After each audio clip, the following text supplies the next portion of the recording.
All right, we're diving into some seriously deep waters today. Oh, yeah. With excerpts from Ludwig Wittgenstein's Tractatus Logico-Philosophicus. This one's a doozy. It's known for being incredibly dense. Dense is an understatement. But also for these, really mind-bending insights. Absolutely. We're going deep on language, logic, and even the mystical today. Yeah, forget the mystical.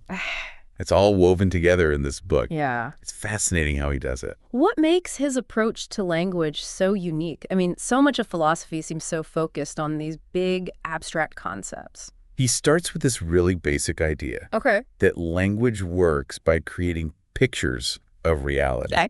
So when someone says, Yeah. the cat is on the mat, Right. you're not just naming things. You're creating a representation of how those things relate to each other. Okay, but isn't it a little too simplistic to say that language is literally creating pictures in our minds? Right. It's not about literal pictures. Okay. It's about structure, the logical structure. Gotcha. Think of a map. Okay. A map isn't an exact visual replica. Right. But the relationships between, let's say, landmarks, they have to be accurate for that map to be useful. Right. So language is kind of similar. So our sentences are like these little maps of facts. Exactly. I'm starting to see where this is going. Good. What happens when we try to talk about things that aren't facts then? Well, that's where things get really interesting. Okay. Wittgenstein says that we can only talk meaningfully about facts within the world, not about the world as a whole. Okay. Or about those big philosophical concepts like the meaning of life. Exactly, the meaning of life. So he's basically saying that language has limits. Yes. It's like trying to describe what chocolate tastes like to someone who's never tasted it. Yes. He actually Definitely go so far. He uses this analogy of drawing a picture of your entire field of vision. Okay. You can't do it. Right. Because you're always inside it. Right. You can only draw the things within your field of vision. Exactly. I'm starting to see why he connects this to solipsism. Then. Yeah. The idea that only one's own mind is sure to exist. Makes sense. Right. But if we can't even describe the world as a whole, how can we have a meaningful conversation about anything? Well, that's where the whole showing versus saying thing comes in. Okay. We'll get into that later. All right. But for now, it's important to remember that Wittgenstein isn't saying that we should abandon philosophy altogether. Right. Or that we should stop talking about those big, important things. He just wants us to be more aware of what language can and cannot do. Exactly. Okay, so we've got language as pictures of facts, and we've got the idea that language has these limits. Where does the mystical fit into this? Because I have to admit, that's the part that I'm really struggling with the most. So the mystical, for Wittgenstein, isn't about ghosts or supernatural things. Okay. It's about acknowledging that there are aspects of reality that you just can't capture with language. Like what kinds of things? Things like ethics. Okay. Aesthetics, the nature of logic itself. These all fall into this realm of what he tells can be shown but not said. That's a pretty radical claim. It is. It seems like he's writing an entire book about things that he claims we can't talk about. It's a paradox, isn't it? It is. But he believes that by highlighting those limits, we can start to grasp what lies beyond them. So he's not saying that those things are meaningless. He's just saying that we need different tools to understand them. Exactly. Okay. And he's not suggesting we give up on language either. Okay. He just thinks we need to be more aware. More aware of how it works. Yeah. What it can and cannot do. Absolutely. This is a lot to process. I know, right? It makes you realize how much we take language for granted. We do. And how powerful it can be, even with all its limitations. Definitely. Yeah, it's important to remember that he's not trying to shut down philosophical discussion. No, not at all. He's trying to refine it. Yeah. He wants us to be more precise with our language, more aware of the logical structures we're using. Exactly. This is giving me a whole new perspective on those philosophical debates I used to have in college. Oh, yeah. Maybe we were all just talking past each other. Yeah. Because we weren't really paying attention to how language was shaping our thoughts. That's a really interesting point. Yeah. Wittgenstein would probably say that a lot of philosophical problems actually come from misunderstanding about language. Oh, okay. He thinks that by clarifying the logical structure, a lot of these problems that seem unsolvable, they would just disappear. Okay, so we've talked about pictures. We've talked about limits and the mystical. Right. What else is packed into this philosophical treasure chest here? Well, he spends a lot of time in the Tractatus Yeah. exploring these specific types of propositions like tautologies and contradictions. Oh, I remember struggling with those back in my logic class. Could you remind me what those are again? Sure. A tautology is a statement that's always true. Okay. No matter what. Oh. Like, it is raining or is not raining. Okay. It's true by definition. Right. But it doesn't actually give us any new information. It's like saying a circle is round. Exactly. It's true, but it doesn't tell us anything we didn't already know. Exactly. And a contradiction is the opposite. Yes. It's a statement that is always false. Okay. Like a circle is a square. Okay. For Wittgenstein, both of those have no factual content and therefore no real meaning. So they're like empty shells. In a way, yeah. But why would he even bother talking about them if they're meaningless? That's a great question. Yeah. It gets to the heart of what he's trying to do. Okay. He's trying to draw this line between meaningful and meaningless statements. And he does that by analyzing the logical structure of language itself. So even though they're meaningless in terms of describing the world, they still play a role in how language works overall. They do. Is that why he compares them to the number 0 in math? That's a great connection. Yeah. Just like 0 is essential for math, even though it doesn't represent a real quantity. Right. Tautologies and contradictions have a function, even though they don't have factual content. So I'm starting to see how all of this fits together. Yeah. He's building this very precise view of what language is and what it can do. Absolutely. And even those seemingly meaningless statements still have their part to play in the whole system. Exactly. This leads to another area I'm curious about, which is his views on math. Oh, yeah. Because if he's arguing that even meaningless statements have a function, what does that mean for something as precise and logical as math? That's a fantastic question. Yeah. And a perfect place to pick up in our next segment. All right, well, my brain is already buzzing, but I'm ready for round 2. Good. We'll delve into Wittgenstein's take on mathematics. I'm a little terrified, but definitely ready to dive in. It'll be fun. Okay, so my brain is still kind of buzzing from our talk about all those meaningless tautologies and contradictions. Heady stuff. It is. Yeah. But you mentioned we're going to connect that to mathematics now. Yes. Wittgenstein's view of math is fascinating. Okay. And it really challenges our usual view of math as this thing about discovering truths about the universe, right? Right. So if it's not about truth, then what is math about? So for Wittgenstein, math is more about manipulating symbols according to these rules that we've created.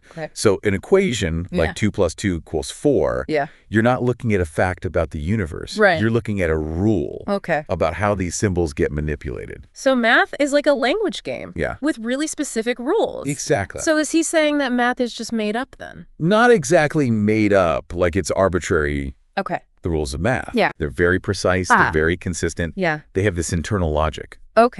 But he's arguing that they're not dictated by reality, by something external. So they're conventions that we've come up with. Yeah. Okay, to help us organize and understand things. Yeah. It's a really different way of thinking about math. It is. I always thought that mathematical equations were these objective truths about the world. Yeah. But if it's like this language game, does that mean it's not as important as we think it is? No, not at all. It's still incredibly useful and powerful.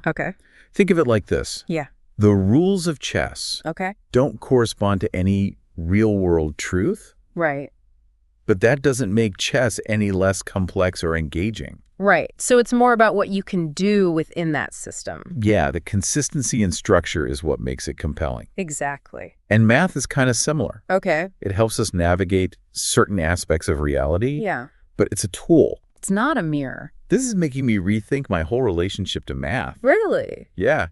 I always struggled with it in school because I felt like it was just memorizing these arbitrary rules. But maybe if I had understood it like this. It's like a game. A system with its own logic. I might have actually liked it.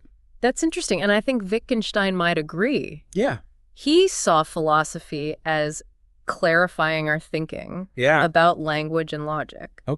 And he believed that a lot of our struggles intellectually come from not really getting how those systems work.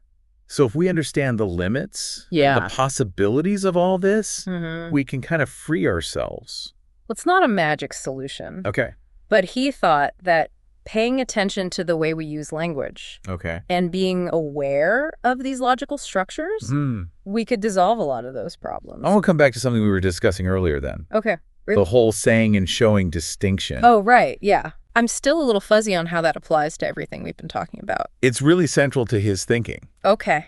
Basically, there are things you can just say directly with language. Okay. And there are things that can only be shown indirectly. Okay. Through the structure and limits of language itself. Could you give me like a concrete example? Sure. I'm having trouble picturing how something can be shown without being said. Imagine trying to explain the color red to someone who's been blind from birth.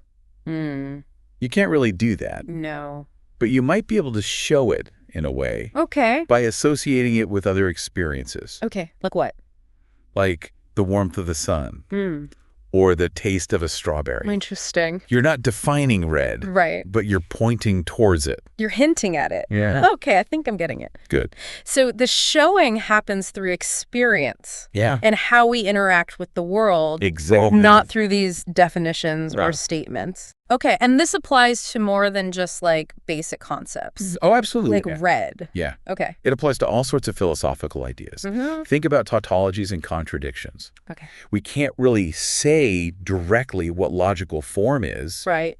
But we can show it through the way language works, the way propositions connect. It's in the structure, not the definitions. This is kind of blowing my mind. It is mind-bending stuff. It's like there's this whole other layer of meaning in language that we can only get to indirectly. Yeah, through careful thought. Through observation and analysis. Exactly.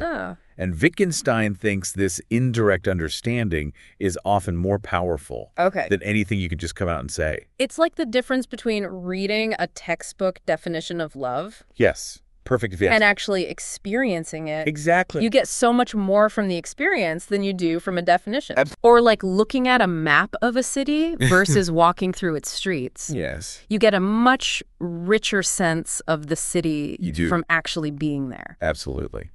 Okay, so he's saying approach language and philosophy the same way. Yeah. Go beyond the words. Yeah, go deeper. Okay, but how do we actually do that? It's a process of inquiry, of reflection. It means paying attention to how we use language. Questioning our assumptions. Being open to new ways of seeing. And engaging with the world through different mediums. Yeah, like art. Art, music, literature. Exactly. All those things can show us things that language just can't. Right. This is challenging, but it's really rewarding, too. It is, yeah. It feels like he's giving us a whole new way to see the world. New tools to make sense of things. He is, in a way. Yeah. And that's why his work has been so influential. Not just in philosophy, but for artists, writers, musicians. It's like he's opened up this whole new way of thinking about how meaning is created. Exactly. It's not just about literal statements. There's a whole world beyond that. Absolutely. This has been a really rewarding conversation. It has. But before we wrap up this whole deep dive, I'm curious to hear what Wittgenstein has to say about philosophy itself. Yes. Because it seems like he has a really different take on it than a lot of other philosophers. He does. Yeah. His perspective is just as radical as his ideas about language. All right, I'm ready for my final dose of mind-bending insights. Okay, buckle up. So before we wrap up, I'm really curious about what Wittgenstein has to say about philosophy itself. Oh, pretty radical. Because he seems to have a very different take on it. He does. Than a lot of other philosophers. He sees philosophy less as like a body of knowledge that we're building and more as this activity. A way of working through problems in our thinking. He even goes so far as to say that all these philosophical propositions, they're ultimately meaningless. Wait, is he calling his own book meaningless? In a way, yeah. Whoa. He says philosophy gets into trouble when it tries to make these big sweeping statements about the world. Instead, he thinks it should focus on clarifying how language actually works. So it's less about building this grand philosophical system and more about cleaning up the mess. Exactly. I can see how that would make some philosophers upset. Oh, it definitely did. Yeah. But it leads to a really interesting conclusion. Okay, what's that? that the goal of philosophy should be to reach a point where there are no more philosophical problems to solve. I mean, that's a goal I can get behind. Right. Less philosophy, more enjoying life. Well, it's a bit deeper than that. Okay. His point is that once we really get how language works, and we see the world through this lens of logical form, a lot of those big questions, they just kind of dissolve. So it's like we realize that they weren't really problems in the first place. Yeah, just confusion about language. Yeah, and that moment of clarity, that's what he calls the mystical. Exactly. So it's not about ghosts or anything like that. No. It's about understanding the limits of what we can actually say. Yes. And the depth of what can only be shown. Exactly. This is all pretty mind-blowing stuff. It is. He was a brilliant thinker. No wonder he's considered such an important philosopher. And his ideas are so relevant today. In what way? Well, think about it. Yeah. We're bombarded with information. Right. Online, in the news, everywhere. Yeah, it's hard to know what to believe sometimes. Exactly. And Wittgenstein gives us tools to think critically about how language is being used. So we don't get swept away by all of it? Yeah, it's like he's teaching us to swim in a sea of words. So the Tractatus is kind of like a user manual for the mind? That's a great way to put it. A guide to understanding how we think and communicate. I like that. Well, this has been an incredible deep dive. It has. Exhausting, but in a good way. That's the Wittgenstein effect. He pushes you to think harder. He does. But it's worth it. Absolutely. So to anyone out there brave enough to tackle the Tractatus themselves, good luck. Be ready for a challenge. You'll need to really concentrate. But until next time, happy deep diving, everyone.